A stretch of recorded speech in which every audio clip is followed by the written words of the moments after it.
हाय friends, मैं Apoorva. Welcome back to my YouTube channel MP successors. और previous class में हमने देखा था एमपी पुलिस कांस्टेबल 2017 का 28 सितंबर का एग्ज़ाम पेपर। तो इसका जो 3 PM का पेपर था सेकंड शिफ्ट का, उसका हम सॉल्व कर रहे थे। तो हमारा 15th क्वेश्चन तक हो गया था, जो हमारी जनरल और मेंटल एबिलिटी के क्वेश्चन थे इसमें। और अब हम यहाँ पर बात करेंगे 16th नंबर क्वेश्चन से। तो यहाँ पर क्या था कि यहाँ पर है आपका कि 30 किलोमीटर की दूरी को तय करने के लिए ए बी से 2 घंटे अधिक लेता है। यदि ए अपनी चाल को दोगुना कर दे तो वो बी से 1 घंटे कम लेगा। तो ए की चाल ज्ञात करें। तो ए की चाल हमने माना x और 30 किलोमीटर की दूरी है, तो आपको पता है स्पीड इक्वल होता है डिस्टेंस अपॉन टाइम। ठीक है, तो हम क्या करेंगे कि हमें क्या बताना है, ए की चाल स्पीड बतानी है। तो हम ए की स्पीड को मान लेंगे कि x है। अब हम यहाँ पे क्या करें कि हमें टाइम दिया हुआ है कि ए बी से पहले 2 घंटे अधिक लेगा। अगर ठीक है, अगर 30 किलोमीटर की दूरी तय करने के लिए ए बी से 2 घंटे अधिक लेता है, और यदि ए की हम चाल को दोगुना कर दें तो वो फिर 1 घंटे कम लेगा। तो पहले 2 घंटे अधिक लेता है और 1 घंटे कम, मतलब ए की चाल किससे, बी से। तो बी से 2 घंटे ज़्यादा और 1 घंटे कम लेता है। ठीक है, तो मतलब टोटल टाइमिंग कितना हुआ, 3 घंटे का लैप्स हमारा हो रहा है। तो हम क्या करेंगे कि 30 किलोमीटर की दूरी है, तो हम यहाँ टी ले लेंगे और यहाँ एस, ठीक है, डी अपॉन एस लेंगे। एक्स किलोमीटर ए की हमने मानी कि चाल है एक्स, तो 30/x लेंगे हम, और माइनस क्या करेंगे हम, क्योंकि डिस्टेंस हमारी सेम है, माइनस अगर इसकी हम ए की स्पीड को अब दोगुना कर दें तो दोनों का जो अंतर आ रहा है वो कितना आ रहा है, 3 आवर, 3 घंटे। इनका हम एलसीएम लेंगे तो यहाँ पर हो जाएगा 60 और यहाँ पर हो जाएगा 30, और जो नीचे बचेगा 2x, तो वो यहाँ पर आ जाएगा 3 × 2x। यहाँ हम देखेंगे तो यहाँ हमारा आ जाएगा 30 और इक्वल में आ जाएगा 6x। तो 6 से हम इसको डिवाइड करेंगे, देंगे 30 को, तो 6 5 जा 30, मतलब x की वैल्यू कितनी आ गई, 5। मतलब x क्या था हमारा, स्पीड। तो x इक्वल क्या आ गया, 5 किलोमीटर पर आवर। तो ऑप्शन नंबर 3 हमारा राइट आंसर होगा, 5 किलोमीटर पर आवर। नेक्स्ट हमारा क्वेश्चन था यहाँ 17th नंबर क्वेश्चन कि एक निश्चित मामले में 8 पुरुष एक कार्य को 12 दिनों में कर सकते हैं। 6 दिन कार्य करने के पश्चात 2 और पुरुष शामिल हो जाते हैं, तो उन सबको शेष कार्य को पूर्ण करने में कितना दिन लगेगा। तो यहाँ पर हम क्या लगाएंगे, MDH अपॉन W। तो M1D1H1 इक्वल W1 और M2D2H2 अपॉन W2, इस टाइप से हम करेंगे। तो ये हमारा फॉर्मूला होता है एक, ठीक है, मैन, डे, आवर और वर्क अपॉन में। तो ये इक्वल होता है मैन, डे, आवर, ये सेकंड टर्म के। तो हमारे पहले में क्या है कि 8 आदमी हैं, 12 दिन में काम कर रहे हैं। टाइमिंग हमारा जो है वो बताया नहीं गया है, आवर, तो हम डे बस लिखेंगे, और नीचे हम वर्क लिखेंगे। एक काम को करते हैं 12 दिन में 8 आदमी। तो वो कह रहा है कि after they have worked for 6 days, तो 6 दिन तक उन्होंने काम किया। तो 6, ये हमारा है यहाँ पे 12 डेज का। ठीक है, अब उन्होंने क्या किया है कि 6 दिन काम कर लिया है, तो 6 दिन में हमारा कितना काम कंप्लीट हो गया, 6 दिन तक किया है 12 लोगों ने काम। ठीक है, तो ये हमारा कितना हुआ, 48 वर्क कंप्लीट हो गया। तो अब वो बोल रहे हैं कि आप इसको ऐसे करिए, एक सेकेंड, ये देखिए 8 × 12, 12 लोगों का 8 दिन का काम है, ये कंप्लीट कर रहे हैं। लेकिन 6, वो कह रहे हैं कि after they have worked for 6 days, मतलब 6 दिन कार्य करने के पश्चात, जो 6 दिन में इन्होंने 8 लोगों ने 6 दिन काम किया है। ये ऐसे आएगा कि 8 लोगों ने 12 दिन काम करेंगे, तो ये हमारा कितना होगा, 96। लेकिन उन्होंने क्या किया है कि 6 दिन ही काम किया है, तो कितना किया है, 48। तो बचा कितना, 48 काम हमारे पास बचा है। तो 48 काम, वो कह रहे हैं कि जो काम बचा है तो वो किसके द्वारा किया जाएगा, तो उन सबको शेष कार्य को पूर्ण करने में कितने दिन लगेंगे। और 6 दिन काम करने के पश्चात 2 और पुरुष शामिल हो जाते हैं। अभी 8 पुरुष थे, 2 पुरुष और ऐड हो गए 6 दिन बाद, तो कितने पुरुष हो गए टोटल हमारे पास, 10। तो 10 आदमियों को अब कितना दिन लगेगा जो हमारा 48 काम बचा है उसको करने में।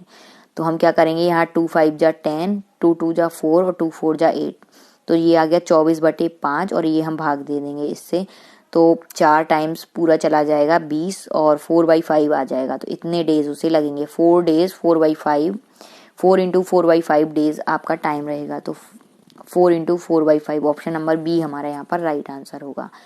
12 दिन में काम कर रहे थे 8 लोग मिलके 96, और उन्होंने किया कितने दिन है, 6 दिन अगर किया है तो 48 काम बच गया। जितना काम बच गया तो 2 लोग और एक्स्ट्रा बढ़ जाएंगे, तो 8 पहले से थे तो 2 और बढ़ गए, तो 10 लोग कितने दिन में कर पाएंगे, तो हम ये डिवाइड करके देख लेंगे। नेक्स्ट हम यहाँ पर बात करेंगे 18th नंबर क्वेश्चन की। 16 वर्ष पूर्व तान्या के दादाजी उससे 8 गुना बड़े थे, वो अब से 8 वर्ष पश्चात उसकी आयु के 3 गुना होंगे, तो 8 वर्ष पूर्व तान्या और उनके दादाजी की आयु का अनुपात क्या था। तो ये देखिए, इसमें हम क्या करें कि तान्या, ये देखिए 16 वर्ष पूर्व तान्या के दादाजी, तो तान्या के दादाजी को हम क्या मान लें, ग्रैंड फादर। तो 16 वर्ष पूर्व, ठीक है, वो उनका क्या था, 16 वर्ष पूर्व तान्या के दादाजी उससे 8 गुना बड़े थे। 8 गुना बड़े थे किससे, तान्या से। तान्या को हमने टी माना, तान्या से 8 गुना बड़े थे। 16 वर्ष पहले की है ये घटना। वो अब से 8 वर्ष पश्चात, अब मतलब प्रेजेंट से 8 वर्ष पश्चात तान्या की आयु के क्या हो जाएंगे, 3 गुना हो जाएंगे। तो ये हम इस टाइप से हमारी दूसरी कंडीशन बन गई। अब हमें निकालना क्या है, 8 वर्ष पूर्व तान्या और उसके दादाजी की आयु का अनुपात निकालना है। तो हम किसी एक के टर्म में इसको रखेंगे। तो हम क्या करें, यहाँ पर जी की जगह पर इस इक्वेशन में क्या रख सकते हैं, ये वाला 8 जो है ये प्लस में माइनस में आ जाएगा, तो यहाँ जी इक्वल हम ले सकते हैं 3t, और 8 3 जा 24 प्लस का आ जाएगा, और ये वाला जो 8 है ये यहाँ ले आएंगे हम, तो ये माइनस का 8 आ जाएगा। तो यहाँ पर हमारे जी इक्वल हो गया 3t, और ये हमारा कितना हो जाएगा 16। तो 3t प्लस 16 ये जी की वैल्यू आई, इसको उठाकर हम इक्वेशन फर्स्ट में रख देंगे। इसको सपोज हमने माना इक्वेशन फर्स्ट, तो ये हम क्या करें, इसको हम अभी इरेज कर लेते हैं, और ये जो हमारी जी की वैल्यू है इसको उठाकर हम यहाँ पर रख देते हैं, तो हमें इसकी जो वैल्यू है वो पता चल जाएगी। तो एक किसी की हम वैल्यू निकाल लेंगे, तो जी की जगह पर हमने क्या रखेंगे, यहाँ पर 3t प्लस 16, और ये माइनस का 16 पहले से है ये, और फिर यहाँ पर आ जाता है 8t और माइनस 8, 16 8 जा 128, ये आ जाएगा हमारे यहाँ पर। ठीक है, अब हम इसको सॉल्व कर लेंगे। तो ये क्या होगा, 8t है ये, और यहाँ पर है 3t, तो ये 16 से 16 कट जाएगा। ठीक है, तो 80 ये इस साइड जाएगा, राइट लेफ्ट में ले जाएंगे हम, तो ये यहाँ पर आ जाएगा 5t, ये आ जाएगा 5t माइनस में, और इक्वल में आ जाएगा माइनस 128, तो ये माइनस से माइनस कट जाएगा, तो t इक्वल क्या आ जाएगा हमारा, t इक्वल आ जाएगा 128/5। तो ये हमारी t की वैल्यू मिल गई, मतलब तान्या की एज आ गई। अब हमें क्या करना है, ग्रैंडफादर की एज निकालनी है। तो ग्रैंडफादर की एज हम कैसे निकालेंगे, तो हमने तान्या की तो निकाल ली, ठीक है, 128/5। अब हमें ग्रैंडफादर की भी पता है, ये हमने इसी में हम वैल्यू रख देंगे, जो हमने अभी कंडीशन निकाली थी उस पर हम वैल्यू रख सकते हैं। ठीक है, ग्रैंडफादर की जो हमारी वैल्यू आई हुई थी कि जी इक्वल हमारा था यहाँ पर 3t, और ये था कितना हमारे यहाँ पर प्लस का 16, एक सेकेंड, gt प्लस का 16। तो हम यहाँ पर क्या करेंगे, gt और प्लस का हमारे पास 16 है था, ये हमारी कंडीशन इसके पहले थी, तो हम क्या करेंगे, t की वैल्यू उठाकर इसमें रख देंगे। तो g इक्वल हमारा क्या आ जाएगा, 3 × 128, ठीक है, और डिवाइड में क्या आ जाएगा 5 और प्लस में 16। तो जब आप इसे सॉल्व करेंगे तो हमारे पास g की जो वैल्यू है ये हो जाएगी, आप इसका मल्टीप्लाई करके देख लेना और फिर काट पीट के, तो ये जो वैल्यू आएगी हमारे पास, ये हमारी हो जाएगी कितनी, आपकी 208/5। ठीक है, 208/5 आपकी वैल्यू आ जाएगी यहाँ पर g की। अब हम g और t का हमें क्या करना है, मैं इसे पूरा इरेज कर देती हूँ। फिर इसने क्या पूछा है उसके बाद कि 8 वर्ष पूर्व तान्या और उसके दादाजी की आयु का अनुपात ज्ञात कीजिए।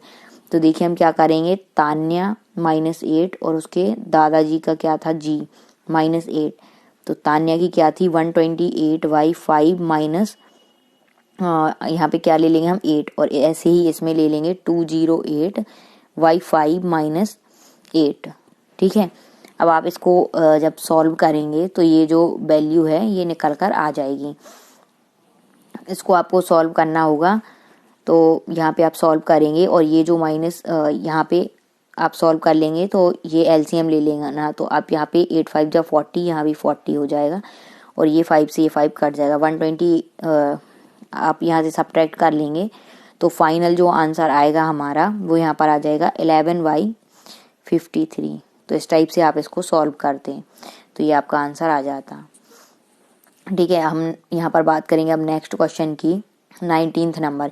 ये बहुत इजी है। निम्न दिए गए 4 पतों में से नीचे दिए गए पते के ठीक समान कौन सा नहीं है। तो इसमें से जो अलग है, डिफर है, वो हमें पहचानना है। तो देखिए पॉल बियर और ये सुडबैक 3, ये सब यहाँ भी सेम है, सेकंड में भी, यहाँ भी ये सारे तीनों सेम हैं, यहाँ पर भी तीनों सेम हैं और यहाँ पर भी ये हमें सेम दिखाई दे रहे हैं। तो यहाँ पे डिफर क्या है वो हमें देखना है। ठीक है, तो यहाँ पे देखिए ये 4th नंबर, ये हमारे देखिए SUDWEG है, सुडबैक 3, यहाँ पर भी सुडबैक 3 है, यहाँ पे सुडवैज लिखा है, सुडवैज VEG लिखा हुआ है यहाँ पर। ठीक है, तो ये वाला हमारा डिफर होगा, तो ये हमारा राइट आंसर होगा 3। हम आंसर भी चेक कर लेंगे तो ये देखिए यहाँ पर 3rd नंबर का आंसर सही है। यहाँ पर हम नेक्स्ट बात करेंगे कि प्रत्येक को 2000 रुपए के हिसाब से 2 घड़ियों के विक्रय से व्यापारी को एक पर 10% का लाभ होता है और दूसरे पर 10% की हानि। तो शुद्ध परिणाम क्या है। देखिए जब आपको किसी प्रोडक्ट को आपने बेचा है और एक पर प्रॉफिट हो रहा है सेम और उसी प्रॉफिट सेम आपको हानि भी हो रही है उतनी की और उतना ही लाभ, तो इसका एक फॉर्मूला होता है कि जो हमारा परसेंटेज है, तो हमारा 10% है, उसको हम लिखेंगे y100 करेंगे और यहाँ पर स्क्वायर लगाएंगे, यहाँ परसेंटेज हटेगा, यहाँ पर 100 का मल्टीप्लाई कर देंगे कि कितने % की हानि या लॉस हुई। तो इससे ये हम सब्ट्रैक्ट करेंगे तो यहाँ पर स्क्वायर है तो नीचे 1/100 आ जाएगा और इनटू में हमारे पास 100 है तो ये 100 से कट जाएगा, तो यहाँ पर आ जाएगा नेट 1%। और ये जो होता है ये लॉस होता है, हमेशा इसमें क्या होगा, लॉस होगा। तो लॉस परसेंटेज इक्वल क्या होता है कि गिवन परसेंटेज बाई 100 और इसका होल स्क्वायर और इनटू में 100%। जब भी आपको जितना लाभ हुआ है उतना ही हानि हो किसी प्रोडक्ट पर बेचने पर। तो इस टाइप से आपका क्या हो जाएगा, 1% लॉस, तो 1% की हानि, ये आपका आंसर होगा। नेक्स्ट हम करेंगे 21th नंबर क्वेश्चन। एक कैसेट प्लेयर का सूची मूल्य MRP मतलब उसका 40% का लाभ देगा, तो 19% का लाभ प्राप्त करने के लिए सूची मूल्य पर कितनी छूट प्रदान करनी चाहिए। तो एक कैसेट प्लेयर का सूची मूल्य 40% का लाभ देगा, तो हम क्या करेंगे, कॉस्ट प्राइस क्या मान लें यहाँ पर 100, तो जो उसका सेलिंग प्राइस हो जाएगा वो कितना हो जाएगा 140, क्योंकि 40% का लाभ हो रहा है और सेलिंग प्राइस ही हमारी क्या हो जाएगी, MRP हो जाएगी नेक्स्ट वाले के लिए कि 19% का लाभ प्राप्त करने के लिए सूची मूल्य पर कितनी छूट प्रदान करनी है। तो सूची मूल्य हमारा 140, तो 140 में हम कितने रुपए का डिस्काउंट करें कि हमें 19% का लाभ हम क्या करें, प्राप्त कर सकें, है ना। तो हम क्या करेंगे, यहाँ पर 19% का हमें लाभ प्राप्त करना है।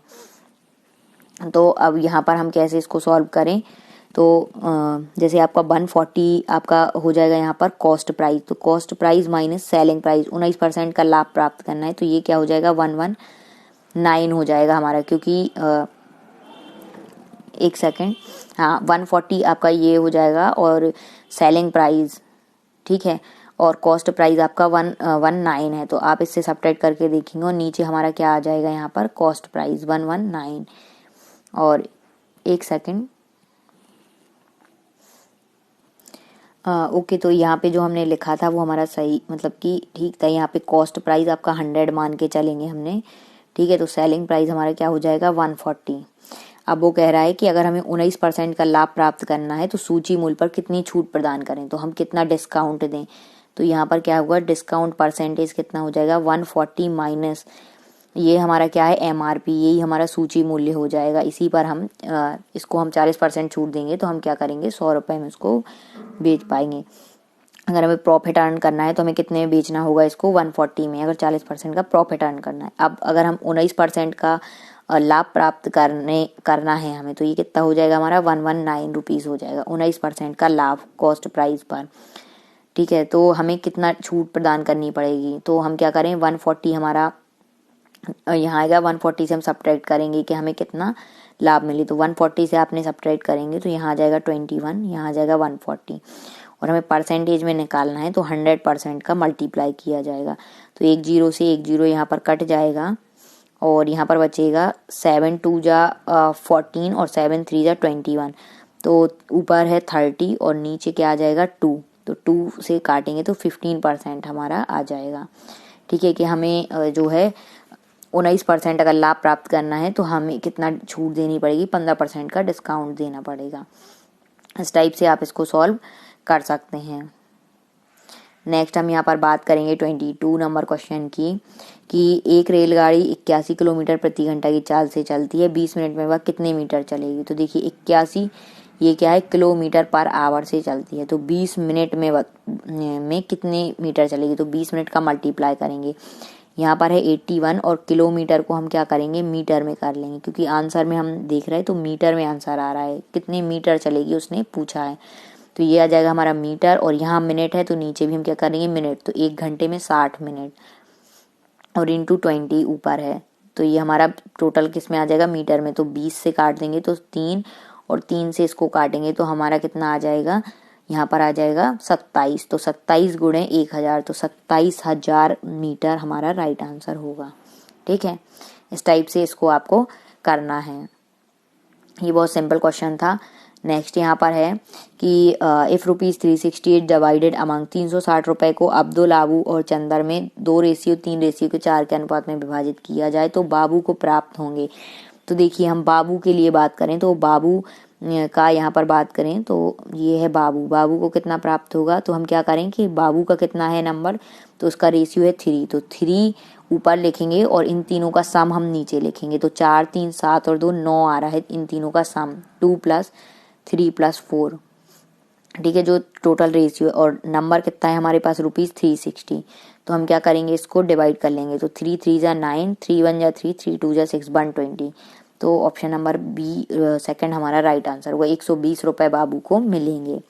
अगर आपको जब भी ऐसे रेशियो में दिया हो, कोई एक नंबर हो और अलग अलग सबके रुपीस बताना हो, तो जिसका निकालना हो उसका नंबर लिखेंगे और पूरे नंबर का सम नीचे लिखेंगे और मल्टीप्लाई कर देंगे जो एक्चुअल नंबर है टोटल का। ठीक है, नेक्स्ट यहाँ पर हम बात करेंगे 24 नंबर क्वेश्चन की कि यदि 25 विक्रेता 10 दिनों में 1000 रुपए कमाते हैं तो 15 दिनों में 15 विक्रेता कितना कमाएंगे। तो देखिए आप इसको कैसे करेंगे, ये कौन सा है हमारा 24 नंबर क्वेश्चन। ठीक है, तो यहाँ पर अगर हम बात करें तो देखिए 25 सेल्स मैन है, वो 10 दिन काम करते हैं, ये हमारा MDH वाला आ गया, MDH/W।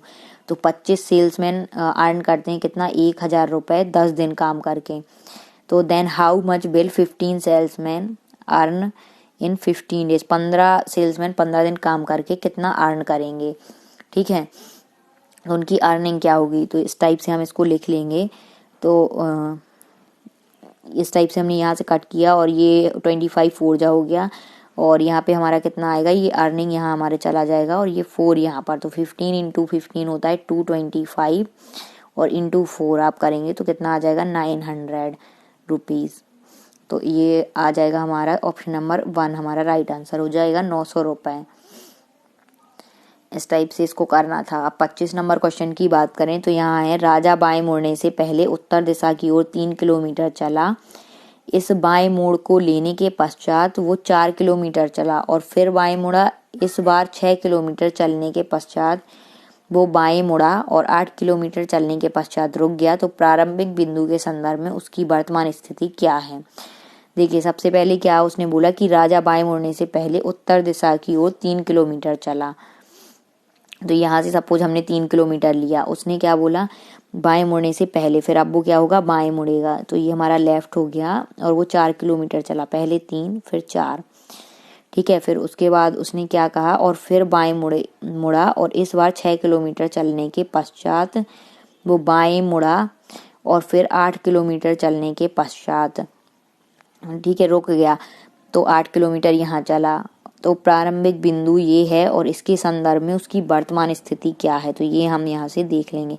ये 3 है, टोटल 6 है, तो ये भी 3 होगा और ये पूरा इतना ये 4 है, तो ये भी क्या होगा 4 होगा। तो 4 ये 3 है, तो इसका हम निकालेंगे पाइथागोरसी राइट एंगल ट्राइंगल बन रहा है, तो ये कितना आ जाएगा हमारा 5 आ जाएगा। क्यों, 3 का स्क्वायर, इसका लंब का स्क्वायर प्लस आधार का स्क्वायर कितना है 4 4 जा 16 और यहाँ 3 3 जा 9 इक्वल में हमारा क्या आ जाएगा ये, और रूट ले लेंगे तो ये जो लेंथ है हमारी ये मिल जाएगी। ठीक है, तो ये हो जाएगा 16 9 25, तो 25 का रूट लिया तो 5 आ जाएगा ये हमारा पाइथागोरस से।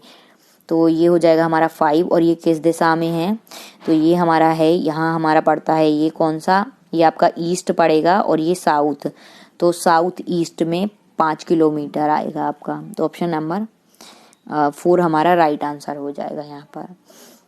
नेक्स्ट यहाँ पर बात करेंगे 26 नंबर क्वेश्चन की।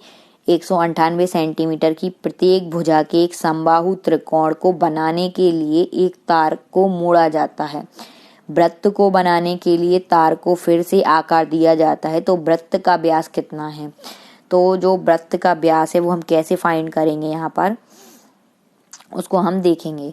तो यहाँ पर देखिए कि उसने क्या बोला है यहाँ पर कि 198 सेंटीमीटर की प्रत्येक भुजा के एक समबाहु त्रिकोण, तो 198 सेंटीमीटर की प्रत्येक भुजा का समबाहु त्रिकोण है। ठीक है, तो इसकी जो लेंथ होगी, परिमाप जो पेरीमीटर है किसका है ट्राइंगल का, वो पेरीमीटर किसके इक्वल होगा, सर्किल के पेरीमीटर के, क्योंकि उसी से हमने क्या बनाया सर्किल।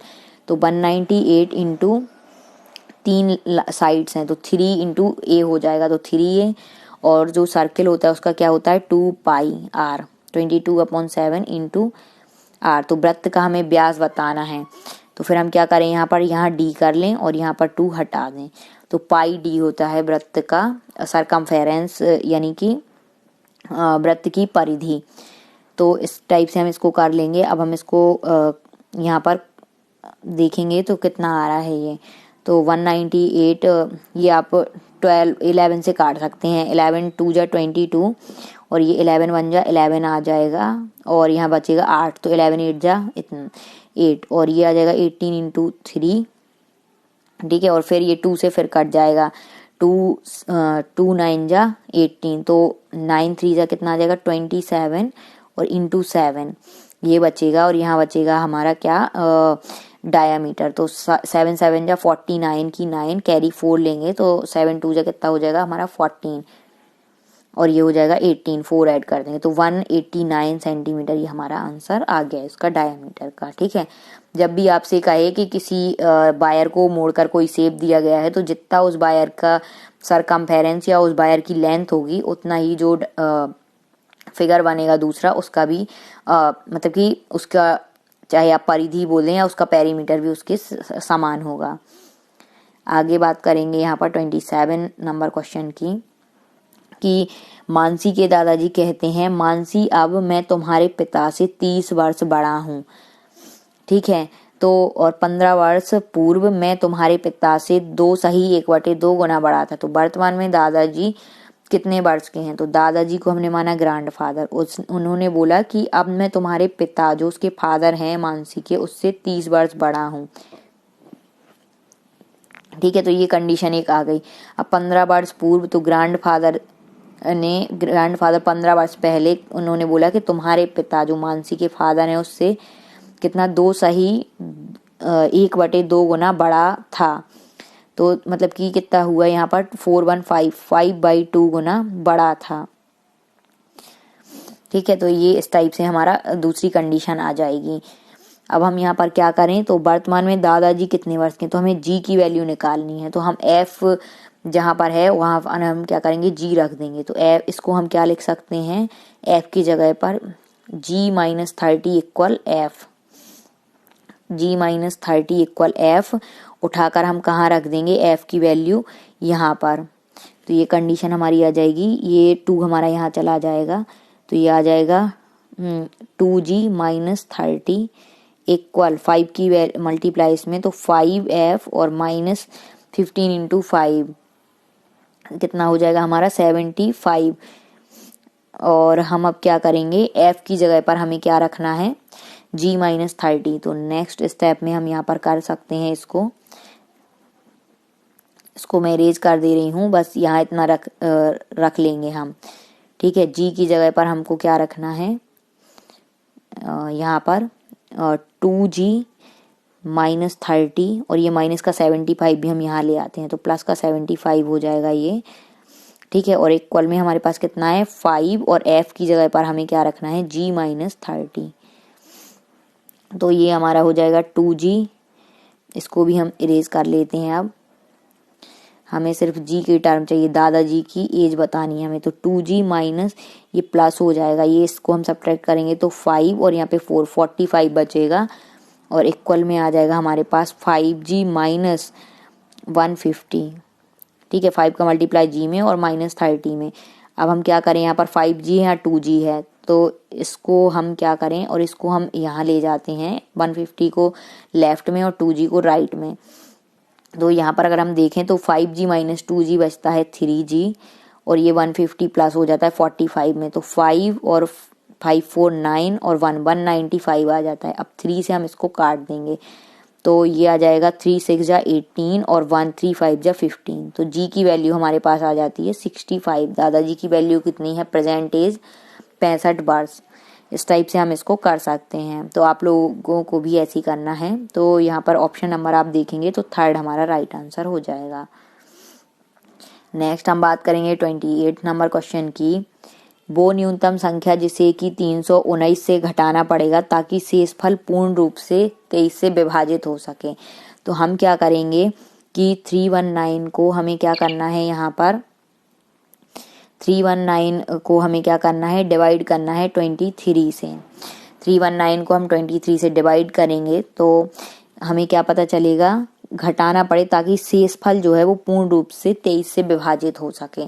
तो हम 23 से ही इस 319 को डिवाइड करेंगे तो ये क्या होगा, पहले 23 फिर 89 आएगा, फिर यहाँ पे 3 टाइम्स हम ले लेंगे तो 69 हो जाएगा, तो 20 बचेगा। तो ये हमारा क्या हो जाएगा, सही उत्तर आ जाएगा कि हमें 319 से कितना घटाना पड़े, 20 हम अगर घटा देंगे तो जो हमारा शेषफल है वो पूर्ण रूप से 23 से क्या हो जाएगा, विभाजित हो जाएगा।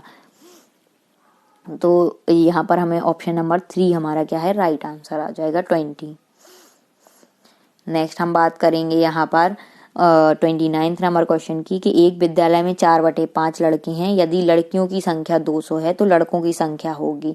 तो इसको हम कैसे करेंगे, तो देखिए 4/5 बच्चे लड़के हैं और लड़कियों की संख्या 200 है तो लड़कों की संख्या होगी, ठीक है। तो सपोज हमने माना कि जो 4/5 क्या हैं, लड़के हैं, मतलब कि टोटल कितने हैं हमारे पास, 5 हैं।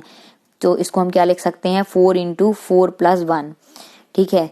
तो मतलब कि 4 लड़के हैं और लड़कियां कितनी हैं, 1 हैं। तो अगर हमने माना कि टोटल स्टूडेंट हैं x, ठीक है, टोटल स्टूडेंट हैं x, यदि लड़कियों की संख्या 200 है, मतलब कि 1 की वैल्यू कितनी है, यहाँ पर शॉर्ट में आप कर सकते हैं जैसे 4/5 लड़के हैं, मतलब कि 4 हैं, 5 में से 4 हिस्सा लड़कों का है तो 1 हिस्सा लड़कियों का है, और लड़कियों की संख्या है 200, मतलब 1 की वैल्यू कितनी है, 200।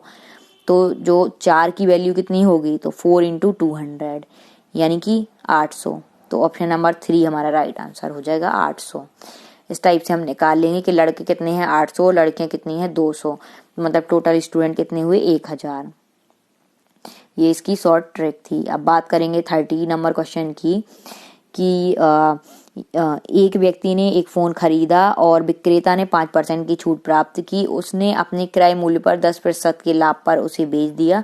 फोन के वास्तविक मूल्य में उसका प्रतिशत क्या है। तो अगर हम यहाँ पर बात करें 30 नंबर क्वेश्चन की, तो यहाँ पर जो है आपका, जैसे आप इसको क्या करेंगे कि उसने क्या किया है कि मतलब एक व्यक्ति ने एक फ़ोन खरीदा और विक्रेता को 5% की छूट प्राप्त, विक्रेता ने 5% की छूट प्राप्त की। तो 5% की छूट प्राप्त की मतलब कि एक व्यक्ति है, उसने जो है फ़ोन खरीदा और मतलब 100% में उसने खरीदा, तो विक्रेता ने 5% की छूट प्राप्त की, मतलब कि कितना हुआ इसका 95% की छूट, 95% पर इसने छूट दी उसे, ठीक है। अब उसने अपने क्रय मूल्य पर 10% के लाभ पर उसे बेच दिया। अब क्रय मूल्य उसका कितना हुआ यहाँ पर 95, तो उसने इसमें क्या किया कि इसमें, एक सेकेंड, देखिए उसने 95% में खरीदा, उसका 10% अगर हम देखें तो कितना होता है उसका, तो 95 इंटू 110/100%, ये हो जाएगा हमारा कितना आपका मतलब कि 95% का 10% लाभ, तो 100 मतलब इतना हुआ उसका। तो ये आप करके यहाँ पे देख लेंगे तो 0 कट जाएगा और यहाँ पे क्या आ जाएगा, ये आ जाएगा आपका 95 और 95, ठीक है। तो 5 और ये आ जाएगा हमारा इतना 1045 और डिवाइड बाई ये 10 हो जाएगा। तो यहाँ देखिए 104.5 हो जाएगा हमारा, ठीक है। ये 10% की लाभ पर उसे बेच दिया, मतलब 104.5 रुपए में उसने बेचा। तो फोन के वास्तविक मूल्य में उसका प्रतिशत क्या है, तो अब वास्तविक मूल्य से उसका हम अगर परसेंटेज निकालें तो वास्तविक मूल्य था 100 रुपए, ठीक है, और 104.5 रुपए 10% के लाभ में बेचा और वास्तविक मूल्य था 100। तो ये हमें बताना है कि उसका परसेंटेज कितना होगा। तो ये 100 से 100 कट जाएगा और यहाँ पर आ जाएगा 4.5। 4.5 को हम क्या लिख सकते हैं, 4 इंटू 1/2 परसेंटेज। तो ऑप्शन नंबर 3 जो है हमारा राइट आंसर होगा।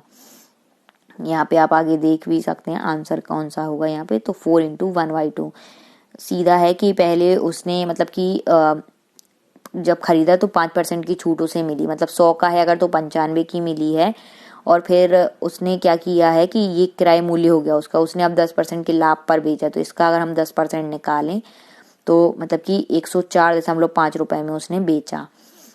इसका 10% कैसे निकलेगा, तो 100 इसका मतलब कि 110/100 से निकालेंगे। तो 104 में बेचा, अब उस तो वो बोला ये क्या हो गया, उसका सेलिंग प्राइस हो गया, और कॉस्ट प्राइस उसका कितना था जब उसने खरीदा था, तो 100 रुपए कॉस्ट प्राइस था, लेकिन उसे 95 का पड़ा। तो जो एक्चुअल से निकालना है, वास्तविक मूल्य से उसका प्रतिशत निकालना है। तो वास्तविक मूल्य 100, कॉस्ट प्राइस, तो कॉस्ट प्राइस ये होता है प्रॉफिट परसेंटेज का formula, selling price minus cost price divide by cost price into 100%। तो इस टाइप से आप सॉल्व करते तो आंसर आपका आ जाता। यहाँ पर अब हम बात करेंगे साइंस एंड सिंपल अर्थमेटिक की।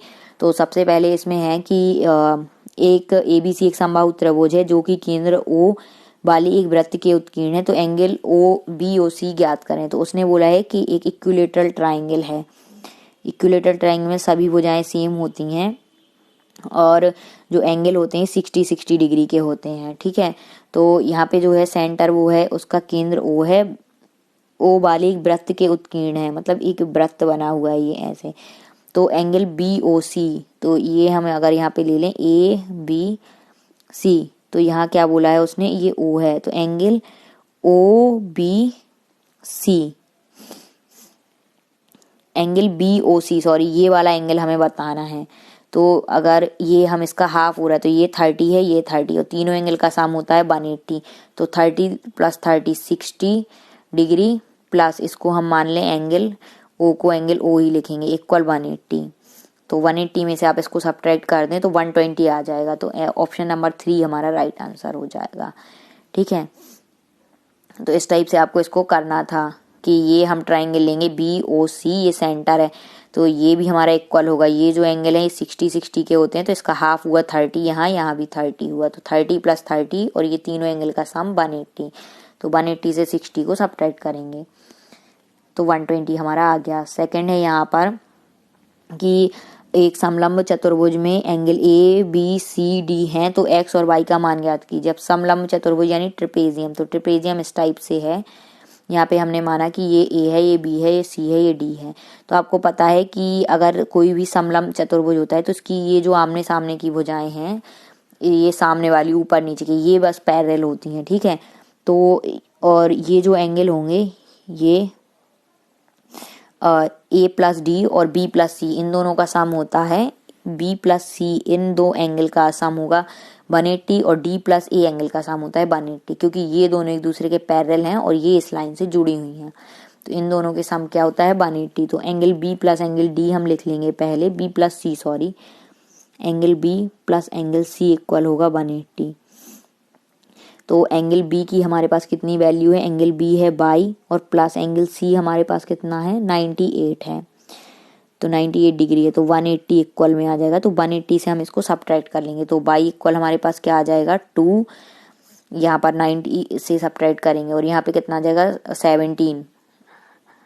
तो 82 हमारे पास आ जाएगा बाई की वैल्यू 82 डिग्री। हम यहाँ पे देखें तो सभी में बाई की वैल्यू 82 है, तो अब हमें एक्स की भी निकालनी पड़ेगी। एक्स की निकालने के लिए क्या लगाएंगे हम, तो angle A plus angle D equal 180 degree होगा। तो हम क्या करें, अब एंगल ए कहाँ है हमारा, तो एक्स प्लस 25 है, और एंगल डी कितना है 2x प्लस 5 है, और इक्वल कितना हो जाएगा 180 डिग्री।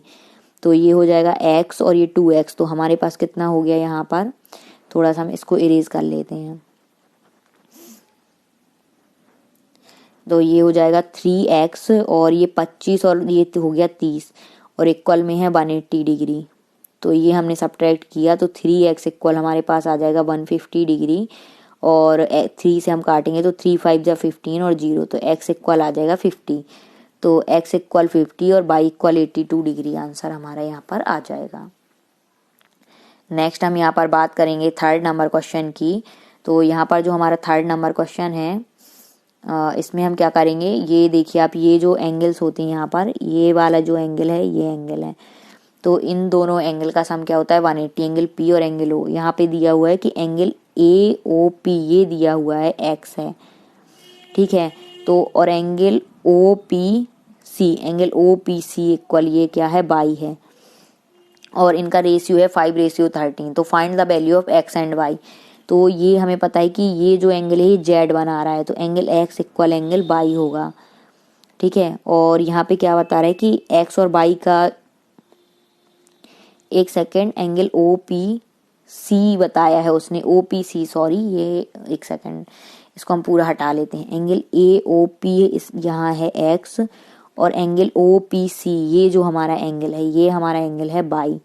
तो हमें पता है कि जब एक लाइन किसी दो पैरेलल लाइन को कोई भी एक लाइन कट करती है, तो जो दोनों इंटीरियर एंगल होंगे एक साइड के, उनका सम क्या होगा 180। तो एक्स प्लस बाई इक्वल हमारा क्या हो जाएगा 180 डिग्री, ठीक है।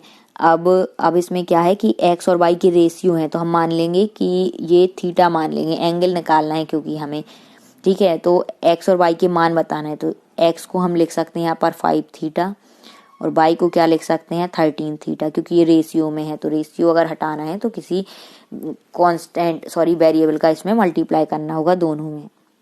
तो यहाँ पे 5 थीटा प्लस 13 थीटा इक्वल 180। तो अब हम इनको ऐड कर लेंगे, 13 और 5 को 18 हो जाएगा ये, तो 18 थीटा इक्वल आ जाएगा 180 डिग्री। तो 18 बन जाए 18, तो थीटा की वैल्यू जो है ये हमारी आ जाएगी 10। यहाँ पर हम 10 रख देंगे, तो 10 इंटू 5 हो जाएगा हमारा 50, और यहाँ पे रखेंगे 13 इंटू 10 तो 130। तो एक्स की वैल्यू 50 और बाई की वैल्यू 130। ऑप्शन नंबर बी जो है हमारा राइट आंसर हो जाएगा।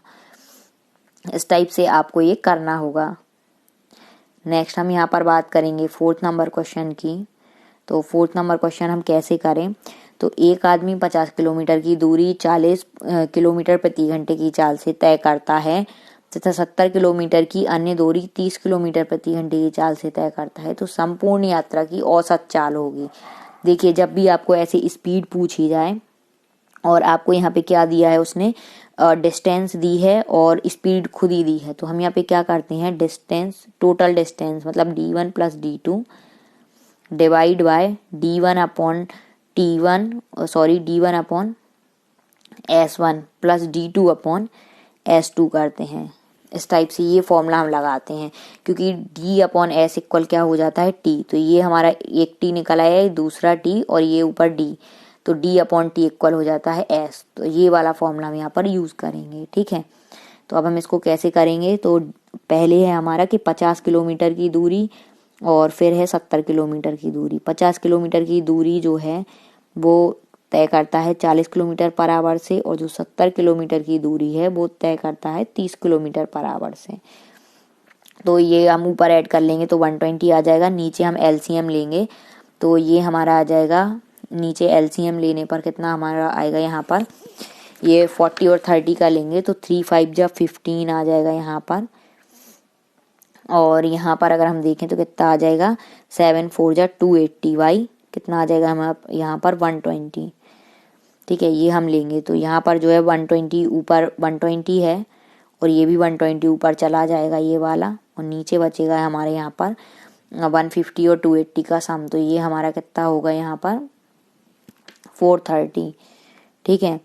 तो 12 इंटू 12 हो जाएगा 14, यहाँ पर लिख दे रहे हैं 14400 डिवाइड बाय 430, तो 0 से 0 कट जाएगा और 1440 को हम 43 से डिवाइड कर देंगे 43 से, तो हमारा जो आंसर आएगा ये 33 इंटू 21/43, ऑप्शन नंबर फर्स्ट जो है हमारा राइट आंसर हो जाएगा, इतने किलोमीटर पर आवर।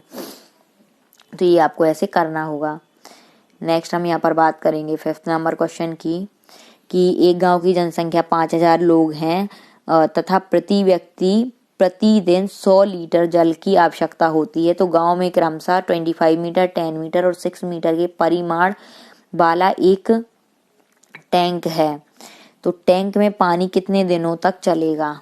तो और 1 मीटर क्यूब इक्वल 1000 लीटर, ये हमें मतलब कि गिवन दिया हुआ है। तो यहाँ पे हम अगर बात करें तो आपका जो वॉल्यूम होता है वो इसमें सेम होगा कि 5000 लोगों को 100 लीटर पानी लगता है, और लीटर को हम क्या करेंगे मीटर क्यूब में, 10⁻³ होता है, 1 लीटर में 10⁻³ मीटर क्यूब होता है, ये होगा। और 100 यहाँ पर लिखा हुआ litre of water per day, तो यहाँ पे हमें दिन बताना है कि कितने दिनों तक चलेगा। अगर जो पानी की कैपेसिटी की जो टैंक है उसमें 25 मीटर और 10 मीटर इंटू 6 मीटर की ये उसका परिमाण वाला एक टैंक है, मतलब कि जिसकी लेंथ ब्रेथ और हाइट ये है।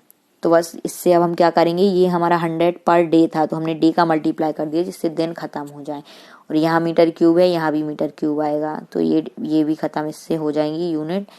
अब हम डिवाइड कर देंगे, 10⁻³ मतलब 1000 नीचे आएगा तो 1000 ऊपर है, तो ये कट गया।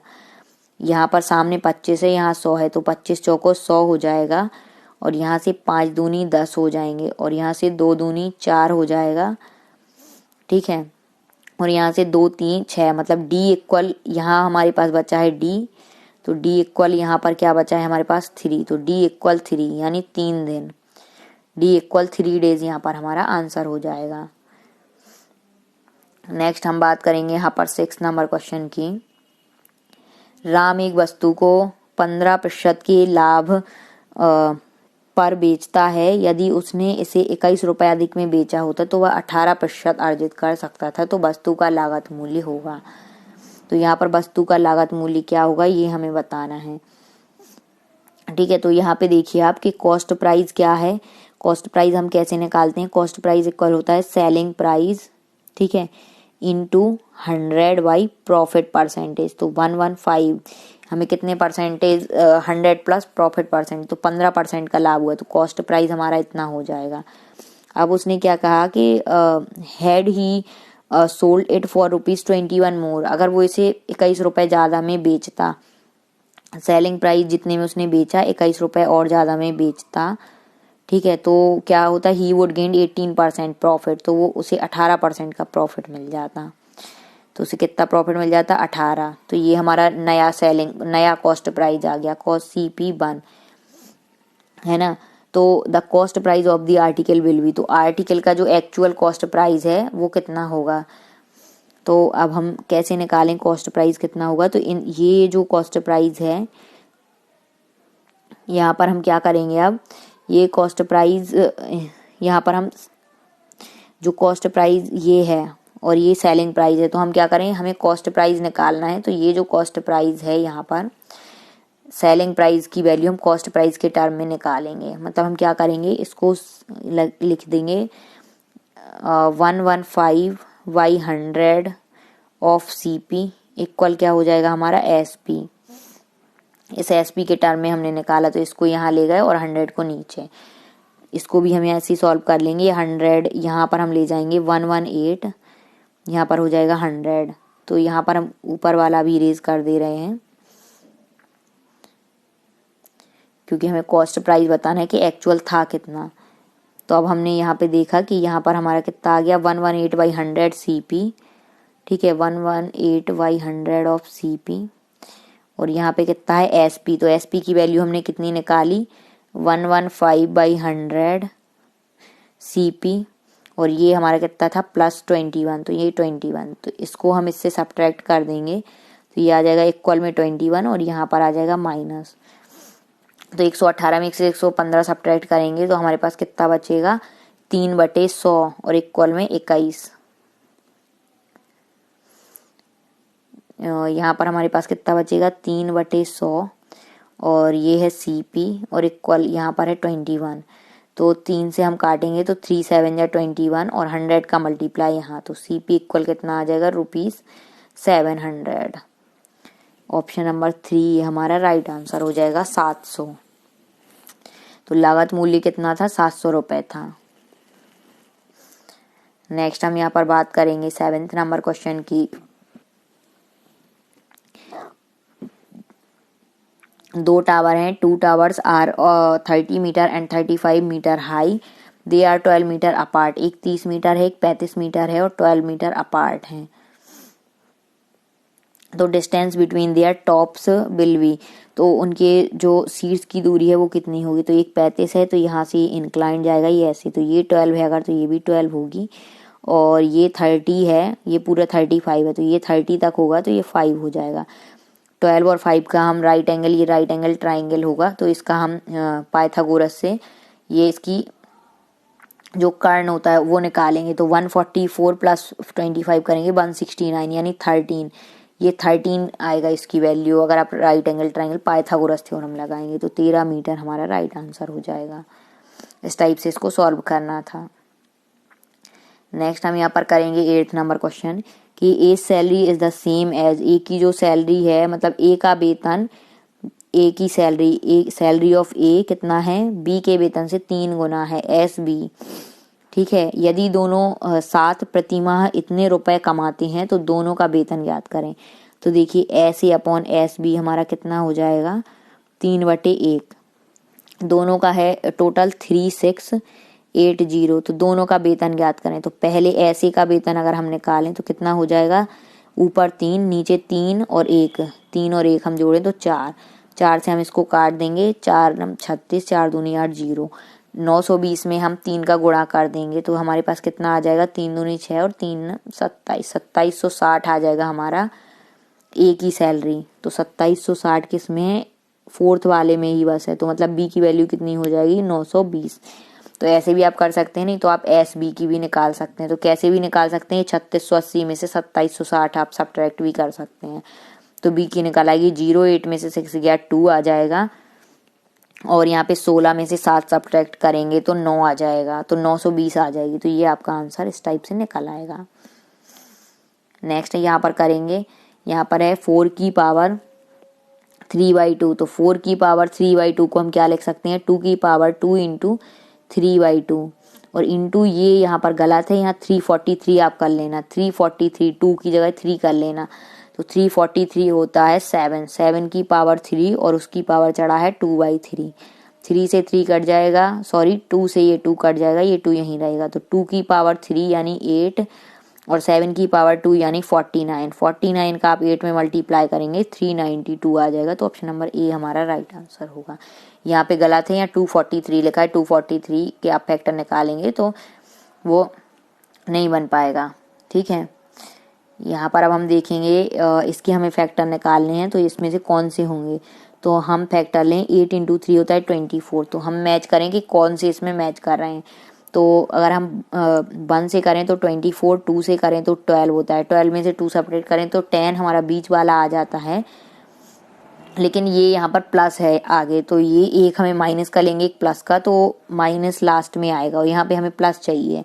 और ऑप्शन में हमारे ऐसे आंसर भी नहीं है कि 12 और 2, 12 और 2 कहीं इसमें फैक्टर है नहीं, इसमें 4 और 4 2 है, 4 1 है और 1 2 है और 1 3। तो 4 और 2 का हम देखें अगर, तो यहाँ पे अगर हम देखें तो 3 8 नहीं हो रहा है, 4 6 हमारा हो जाएगा, 4 और 6 आ जाएगा, 6 और 4 10 हो जाएगा और 6 4 जा 24। तो हम यहाँ पे जो फैक्टर है वो कैसे लेंगे, तो ये हम यहाँ पर देखेंगे। तो 8x² या फिर आप क्या करें, सीधे आंसर से देखें, सबके जल्दी जल्दी मल्टीप्लाई करके देखें तो आ जाएगा। 4x माइनस हम क्या लेंगे, यहाँ पे 4x और माइनस का 6x, तो ये हो गया हमारा माइनस का 10x और प्लस का 3। अब हम क्या करें, ये 8x है, ये 4x, तो हम क्या करें 4x कॉमन ले लें, तो ये हो जाएगा 2x, 4 2 8x² -1। और ये हो जाएगा -3 और ये हो जाएगा 2x-1। तो इस टाइप से हम फैक्टर निकाल लेंगे। तो ये हमारा हो जाएगा 4x-3 और 2x-1। ये दो हमारे यहाँ पर फैक्टर निकाल आएंगे। इस टाइप से हम इसके फैक्टर निकालते हैं। इसको हमें तोड़ना है कि जो फर्स्ट और लास्ट टर्म है उनका मल्टीप्लाई और जो बीच वाला टर्म है उसका सब्ट्रैक्शन या समेशन उतना ही हो। ऐसे हम इसको सॉल्व करेंगे। 11th नंबर की हम बात करें तो यहाँ पर है कि कितने समय में 4,000 रुपये पर प्रति वर्ष 9% की दर से साधारण ब्याज उतना ही होगा। कितना होगा? जितना 4,500 रुपये पर 4 वर्षों के लिए 9.5% की दर से होगा। तो ये यहाँ से करेंगे तो 100 से 100 कैंसिल हो जाएगा। ये 45 के 2 0 से 2 और 9 से काटेंगे तो 9 5 जाइए और 5 से काटेंगे तो 5 8 जा 40 और 4 से काटेंगे तो ये आ जाएगा हमारे यहाँ पर 4 2 जा 8। ये हमारा आ गया 2 और यहाँ पे हमें टाइम बताना है तो t इक्वल हमारा कितना आ जाएगा? राइट साइड में हमारे पास बचा है 9.5 और लेफ्ट में 2 इंटू टी, तो t यहाँ रहेगा 2 नीचे आ जाएगा। ठीक है, और कुछ हमारे पास बचा है अभी यहाँ पर तो नहीं है। ठीक है, अब बस यहाँ पे हम क्या करें, पॉइंट हटाएं तो यहाँ 20 आ गया, तो आप कट कर लीजिए। 5 4 जा 20 और 5 बन जा 5 और यहाँ पे आ जाएगा 4, तो 5 9 जा 45, तो 19/4। तो आप डिवाइड करके देख लेना, 4 4 जा 16 आएगा, 17 18 19, तो 3/4, 4 इंटू 3/4 ईयर्स आंसर आ जाएगा। तो ऑप्शन नंबर 4 हमारा राइट आंसर है, 4 इंटू 3/4। ऐसे हम इसको कर सकते हैं। यहाँ पर हम बात करेंगे 12th नंबर क्वेश्चन की। तो यदि एक त्रिभुज का आधार एवं ऊंचाई दुगनी हो जाती है, जैसे उसकी आधार है बेस, तो बेस को हम क्या करें 2b कर दें और उसकी जो ऊंचाई है हाइट को भी क्या कर दें 2h कर दें, तो जो नया क्षेत्रफल होगा, तो क्षेत्रफल क्या होता है अगर एक ट्राइंगल है तो ये h है और ये b है, तो जो एरिया होगा वो क्या होगा h इंटू बी। तो अब जो नया एरिया है वो क्या होगा 2b इंटू 2h, यानी कि 4bh। तो पहले bh था, फिर क्या बन गया 4bh, तो 4 गुना बढ़ गया। तो क्या लिखेंगे हम यहाँ पर, मूल क्षेत्र का 4 गुना हो जाता है, यानी कि बिकम्स 4 टाइम्स दी ओरिजिनल। तो ये आपको करना होगा। नेक्स्ट हम बात करेंगे 13th नंबर क्वेश्चन की कि the remainder when 3a² minus 8 is divided by a-1। तो अगर हम a-1 से इसको डिवाइड करें तो जो शेषफल है वो क्या होगा। तो क्या करेंगे हम a-1 इक्वल 0 लिखेंगे, a इक्वल 1। हम a की वैल्यू 1 जो है वो इस पर रखेंगे तो हमें पता चल जाएगा कि रिमाइंडर कितना आएगा। तो 3 इंटू a की वैल्यू हमने 1 रखी -8, तो ये आ गया 3 - 8 इक्वल कितना आ जाएगा -5। तो ये हमारा आंसर होगा, ऑप्शन नंबर 3 हमारा यहाँ पर राइट आंसर है, -5। बात करेंगे 14वें नंबर क्वेश्चन की। तो यहाँ पर है कि the 10th digit of the cube root of इतने, तो इसका क्यूब रूट हम निकालें 29791 का। तो ये जो क्यूब रूट है ये है हमारा 31 का क्यूब रूट। ये आप क्यूब रूट निकाल लेना, इसके फैक्टर निकाल कर। ठीक है, आप इसके ऐसे फैक्टर निकाल सकते हैं 29731, फिर आप देखेंगे किसका क्यूब है। तो ये है 31 का क्यूब। तो इसमें क्या है, जो घन के मूल का दहाई अंक, तो दहाई अंक क्या है 3, जो कि एक पूर्ण घन है। तो 3 क्या है, एक पूर्ण घन है। तो ये 3 हमारा राइट आंसर हो जाएगा, ऑप्शन नंबर 1 3 आ जाएगा इसका आंसर। नेक्स्ट हम बात करेंगे यहाँ पर कि the probability of getting a vowel from the letter of the word pencil. तो इसमें प्रोबेबिलिटी बतानी है हमें किसकी, गेटिंग अ बॉबल। तो बॉबल जो है वो हमारे कितने हैं इसमें, ई और आई 2 हैं बॉबल, तो 2 आ जाएगा ऊपर, और पूरे लेटर कितने हैं इसमें 6, तो 2/6 आंसर आ जाएगा। तो 2 एकम 2 2 3 6, मतलब 1/3 1/3 हमारा आंसर हो जाएगा। क्योंकि हमें बॉबल से बतानी है तो बॉबल से हमारे पास 2, तो ऊपर हम 2 लिखेंगे और टोटल जो हमारे पास लेटर हैं वो 6 हैं, तो नीचे लिखेंगे टोटल लेटर। तो 1/3 फर्स्ट ऑप्शन सही है। बात करेंगे नेक्स्ट क्वेश्चन की। तो ये हमारा अब साइंस का आ गया इसमें कि निम्नलिखित में से कौन लगभग 30 डिग्री सेल्सियस पर द्रव धातु है। अगर बात करें यहाँ पर द्रव धातु की 30 डिग्री सेल्सियस पर, तो यहाँ पर जो है मरकरी होती है यहाँ पर, तो मरकरी यहाँ भी है और मरकरी यहाँ भी। और क्या होता है, सीजियम और गैलियम। तो गैलियम, सीजियम और मरकरी हमारा आंसर इसमें हो जाएगा सेकंड नंबर। ये 30 डिग्री पर क्या होते हैं यहाँ पर, द्रव धातु है। बात करेंगे 17 नंबर क्वेश्चन की कि कौन सी कृषि शास्त्रीय स्थिति खेती संबंधी अभ्यासों एवं फसल के पैदावार को प्रभावित करती है। तो यहाँ पर क्या है, ऑल ऑफ दीज। तो ये हमारा राइट आंसर होगा, क्योंकि सॉइल क्वालिटी ओनली, केवल मृदा की गुणवत्ता भी हेल्प करती है, वेदर ओनली, मौसम भी, और ability of water resources only. तो ये भी तीनों ही चीज़ें मदद करती हैं फसल की पैदावार के लिए और उसको प्रभावित करती हैं, उसका इफेक्ट इन पर पड़ता है। बात करेंगे नेक्स्ट क्वेश्चन की कि प्रकाश का अपने संगठक रंगों में विभाजित होना क्या कहलाता है। तो ये डिस्पर्सन या प्रकीर्णन कहलाता है, जब क्या होता है, लाइट स्प्लिट होती है अपने कॉन्स्टिट्यूट कलर्स में। नेक्स्ट यहाँ पर हम बात करेंगे 19 नंबर क्वेश्चन की, ऑक्सीजन की उपस्थिति में श्वसन अपस्तर के ऑक्सीकरणी भंजन की परिणति निम्न की अवमुक्ति के रूप में होती है। मतलब oxidative break down of respiratory substance. तो क्या होता है इसमें, carbon dioxide and water release होता है इससे, ठीक है। हम ऑक्सीजन गैस ग्रहण करते हैं और जब सांस लेते हैं तो कार्बन डाइऑक्साइड को क्या करते हैं, छोड़ते हैं, और इसमें वाटर पार्टिकल्स भी वेपर के फॉर्म में निकलते हैं या अंदर जाते हैं। बात करेंगे यहाँ पर, choose the product of glucose metabolism in muscles in the absence of oxygen. Oxygen की अनुपस्थिति में मांसपेशियों में ग्लूकोज चयापचय के उत्पादकों को चुनें। तो ऑक्सीजन की उपस्थिति में अगर बात करें तो यहाँ पर है lactic acid plus energy.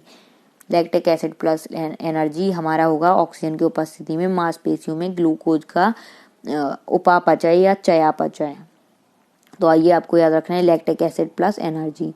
Next है यहाँ पर 21 नंबर क्वेश्चन कि if K L M and N shell of N atom, यदि एक परमाणु के के एल एम एंड एन कोष पूर्ण रूप से इलेक्ट्रॉनों से भर दिए जाते हैं तो परमाणु में इलेक्ट्रॉनों की कुल संख्या कितनी होगी। तो ये देखिए हम कैसे करेंगे यहाँ पर।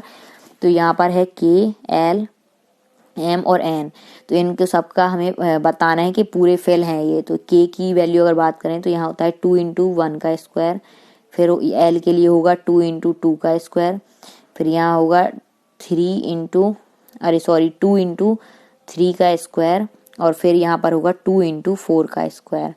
इस टाइप से ये होते हैं। तो 2 × 1 का स्क्वायर 2 हो जाएगा, 2 2 जा 4 प्लस 4 × 2 8 हो जाएगा, 3 3 जा 9 × 2 तो 9 2 जा 18 और प्लस 4 4 जा 16 × 2 32।